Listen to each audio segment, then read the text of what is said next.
Okay, you will have remembered I said that the theme of this module was doing everything with vectors, apart from this one tiny little piece of stuff that we've got here, okay?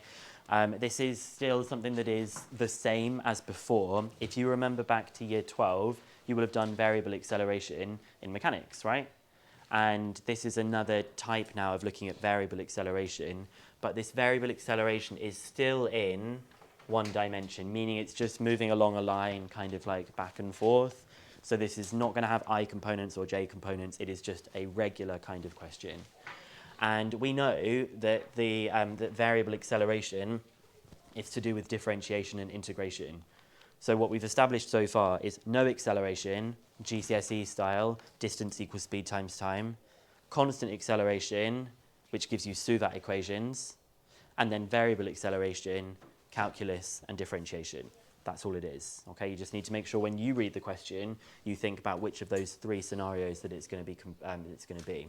Now, I know you'll have seen this idea of it before, but just in case, this is the way I remember this in many different ways, but one of the ways I found students remember the most is it goes SVA. It goes in that order because that's the order that it goes in Suvat. S-U-V-A-T. So it goes in that order, and downwards is differentiation. Down, differentiation, same letter, which means going upwards must be integration, okay? So this one we've got a particle is moving in a straight line with acceleration at time t seconds being given by a equals cos 2 pi t meters per second squared. And you'll notice now that we're including things like trig functions, exponential functions, ln functions, chain rule functions, product rule functions, quotient rule functions. Anything that could come up in normal maths can now come up in mechanics. So first of all, we want to find out an expression for the velocity. Well, if we've got the acceleration to find the velocity, we know that we have to integrate. So the velocity is going to be the integral of cos 2 pi t with respect to t. So t is the variable that we have here. What is the integral of cos of 2 pi t? So we've got 1 over 2 sine 2 pi t, but we've got something missing there. There should be a pi here as well, because remember, pi is just a number, okay? So the coefficient of t is 2 pi, so you have to divide by 2 pi when you would be integrating it as well. So you get 1 over 2 pi sine 2 pi t plus c is what the velocity is equal to.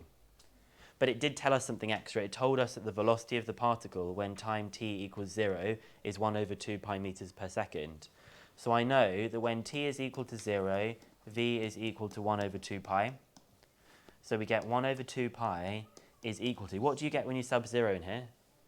0. So you just get c is equal to 1 over 2 pi. You should know that the sign of 0 is 0. Think about the graph, okay? So this tells me that the velocity is 1 over 2 pi sine 2 pi t plus 1 over 2 pi. You can factorize it if you want to, but I'm not super bothered. I'm just happy to kind of leave it like that, okay? That's part A of the question done. And now we're going to talk about what part B of the question looks like. We are trying to find out the maximum speed. Now, I can think of 2 or 2.5 ways of how you might find out the maximum speed of this expression that we've got written down here on the board, this v equals expression. How can we find, what's one of the ways of finding out what the maximum speed might be? Pardon? You could differentiate it. Okay, so one of the ways you could do it, you could think about it almost like a graph problem. You could differentiate it. Differentiate it and then make it equal 0 and find out the value of t and then substitute that back in and find out the value of v. We know how to do that already. So that's one of the ways of doing it. What were you going to say, Amara? Is it when sine Yep. is the maximum? Yep. Then you find the value of t. Good. We know that this thing here, the sine of 2 pi t, the maximum thing that sine of 2 pi t can be is 1. So if the biggest thing that this thing can be is 1, then the overall maximum is going to be 1 over 2 pi times 1 plus 1 over 2 pi. So that strategy is going to be your knowledge of functions, but I'm going to say trig functions because that's what we're talking about in this question. It's your knowledge about functions and thinking to yourself, when is it the maximum? Like if it was a quadratic, you might complete the square and think about when the maximum value was. So there's your knowledge of functions that would help you do this one. Yep. Can you also say that acceleration is 0? Good. You could also say that the acceleration is 0. If you just kind of think to yourself sensibly about that, if you think about like a car driving and getting faster and faster, when it reaches its maximum speed, it's stopped accelerating, so the acceleration is 0. The acceleration being equal to 0 and this first one are actually identical to each other, aren't they? Because if you differentiate this, you get what the acceleration is. And then you make it equal 0. So the quickest one of these three, 1, 2, or 3? 2 is the quickest one. So our maximum velocity is going to be when this sine of 2 pi t is 1. So it's just going to be 1 over 2 pi multiplied by 1 plus 1 over 2 pi, which is 2 over 2 pi, which is just 1 over pi. So the maximum velocity is 1 over pi. Now the next part of the question wants us to find the distance travelled in the first 3 seconds. Who can remember what's the thing you need to be very careful of when you're doing distance travelled with variable acceleration? Good. If it comes back on itself, and if you were thinking of its velocity graph, if you ever had a velocity graph that goes like this, what do you have to be careful about? The under bit. You would have to integrate between here and here, here and here, and here and here, and you would need to make the negative area make it positive so you can find out the total distance travelled, okay? So we just need to be careful, and they love doing these kinds of questions. We need to be checking, does this velocity graph go below the axis? And there's a couple of ways of doing this. If you have a graphics calculator, you could just put it into your graphics calculator. Otherwise, what you could do is try and make it equal to 0 and find out if it ever crosses the axis. But will this one ever cross the axis? Hi. Hello. Hi, maths friends. Everybody okay? Yeah. Good. Just checking probably for the 16th time today whether everybody knows how to log into the homework app. Has everyone checked on show my homework? Tick on their phone. Has anybody not sure how to do it or not had their login? Yeah, did you get your login already? Okay, because you went in assembly. Hi. You haven't had a login. What form are you in? It's your school login. Yeah, so it's your school email address, not your personal email address, and your school login. So whatever you normally use for your login on the school system, it's the same as that. But if you want to check before you go, you can pop into the ILC and I'll get you your sticker. But you need to have tried it before you leave today so that you know that it works, because if it doesn't work, then you'll be a bit stuck. Because it's going to be a really easy way to communicate like any of your work. You can like, take pictures of it and send it to me really easily and stuff like that. Okay? Perfect. Cool. Thanks, sorry for interrupting. That's okay. So do we think this graph will ever go below 0? No. Why not? Yeah, if we talked about this thing over here, it's either going to be between +1 and -1. If it was -1, then the velocity will just be 0. So the smallest thing that it can actually be is 0, which means it's actually never crossing the line.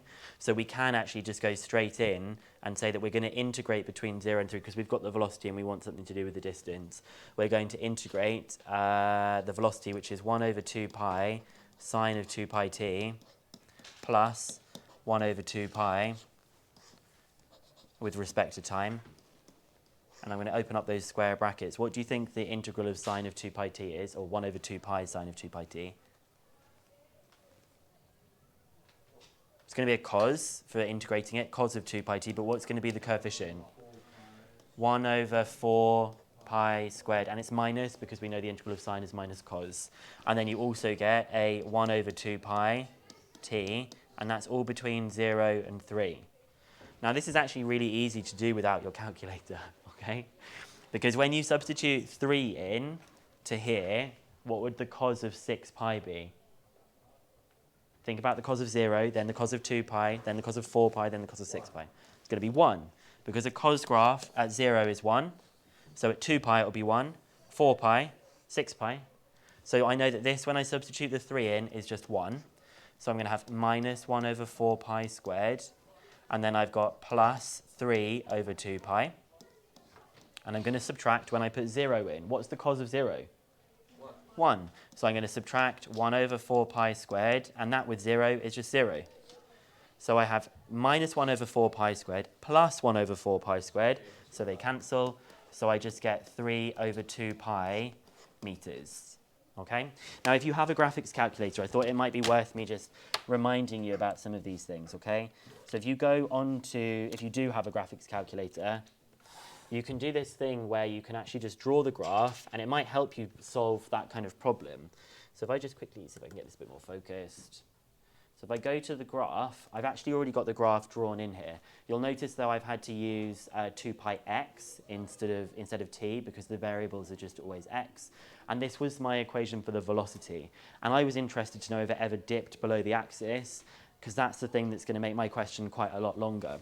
So if I put this onto my graphics calculator and you make sure that the axes are so that you can see what's happening, very clearly it's not dipping below the axis. So you didn't have to spend all that time thinking to yourself, oh my gosh, is it going to go below? Do I have to be careful? Do I have to solve this? A graphics calculator has this kind of advantage, and this is how you should use it. You can also then think about some of those other things that we've already talked about. I'm just going to zoom in a second. The second part of the question said to find the maximum value of the velocity. In other words, what is the value of this bit here? You know that your graphics calculators can do this. You press G solve, which is graphic solve, and you can literally just press the maximum button, and it will just, you can scroll across to find all of the different maximums. Understandably, they're all the same as each other, and we can see that the maximum value is 0.318, which I believe is what we said the maximum value was, because we said it was 1 over pi, and 1 over pi is, I should hope,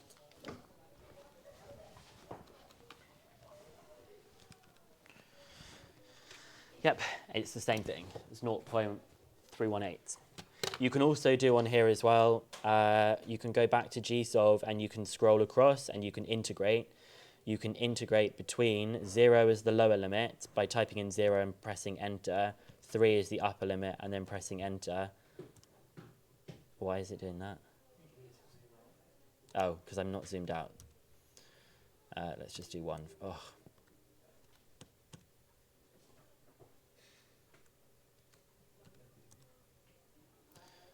Ugh, why is it doing that now? Let's leave this. There we go. I can integrate between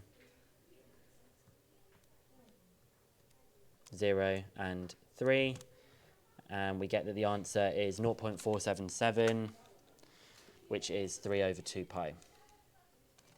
So, is it all on freeze? Why didn't you tell me it was on freeze? No, it wasn't on freeze. Oh, but I was going to show you this, that it works, is what I was trying to show you, is that you can do it on your calculator if you've got that. I didn't realize I wasn't on the camera app, sorry. Okay, so we're going to just do one more example and then that's us done. We're just going to do some practice. We've now got a kind of question where you can see you've got exponential kind of things going on here. It says a particle of mass 6 kilograms. So if they ever tell you about mass in a mechanics question, that means you're going to start linking together force and acceleration using F equals ma. The displacement of the particle is 2t to the 3 over 2 plus, I'm just going to write this separately as a third e to the minus 2 like this. And we want to find the velocity. How do you get velocity from displacement? Differentiate. So I'm going to differentiate this here. 2 times 3 over 2 is just 3. So it's 3t to the half minus 2 over 3 e to the minus 2t. I just brought that minus 2 down there. And we want to find the velocity of the particle when t equals 1.5. So I'm literally just going to substitute t equals 1.5 into this. And let's see what we come up with. So that is 3 to the 0.5 minus 2 over 3 e to the minus 2 answer. I got 3.64 meters per second to 3 significant figures. That was part A. Then it says, given that the particle is acted on by a single force of variable magnitude F newtons, which acts in the direction of the positive x-axis, find the value of F when t equals 2. Well, they've told me about mass, and you should have been saying to yourself, I wondered why they told me that.